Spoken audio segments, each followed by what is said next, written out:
So in part C, we're going to verify this recursion formula, and then we're going to do it by differentiating h5 and h6. So these are some of the results we got from the previous problems, and which will be useful for this problem. So in order to test this recursion formula for h5, we're going to have to differentiate this. So we're going to take the first derivative of h5.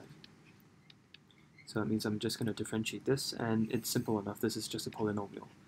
So all I have to do is to use the power rule. So I can just drag the exponent down. This gives us 480, and then I decrease the exponent, so y squared. And then I do the same over here, so plus 160 y to the power 4. And then I'm going to pull out a 10 outside a bracket so that I get an expression like this.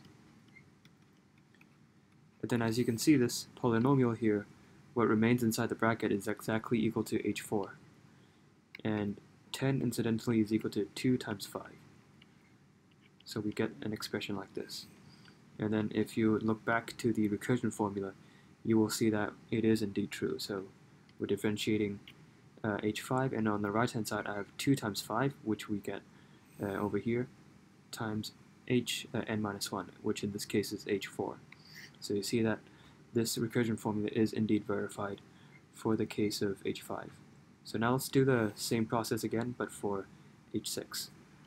So let me just get rid of all this. So now we're going to do the same thing, but this time we're going to differentiate h6. So differentiating this is rather simple. Once again, we use the power rule. So I pulled the 2 down, so 2 times 720, that's 1,440 y. And then 4 times 480, that's just 1,920 y to the power 3. And then dragging the 6 down, we have plus 384 y to the power 5. And then once again, like before, I'm going to drag out a factor from these coefficients, and in this case I'm going to choose 12. And if you'd like to know why I'm choosing 12, it's because if the recursion formula is indeed true, you would expect this term over here to be equal to 2 times 6, and in this case, of course, 2 times 6 is equal to 12. So that's how I decide to pull out 12 from this polynomial. And then pulling out 12, you see that indeed we get h5 over here. So this is equal to h5 of y. So in the end, we get 2 times 6 times h5 of y. And so once again, we see that for h6, this recursion formula is indeed verified.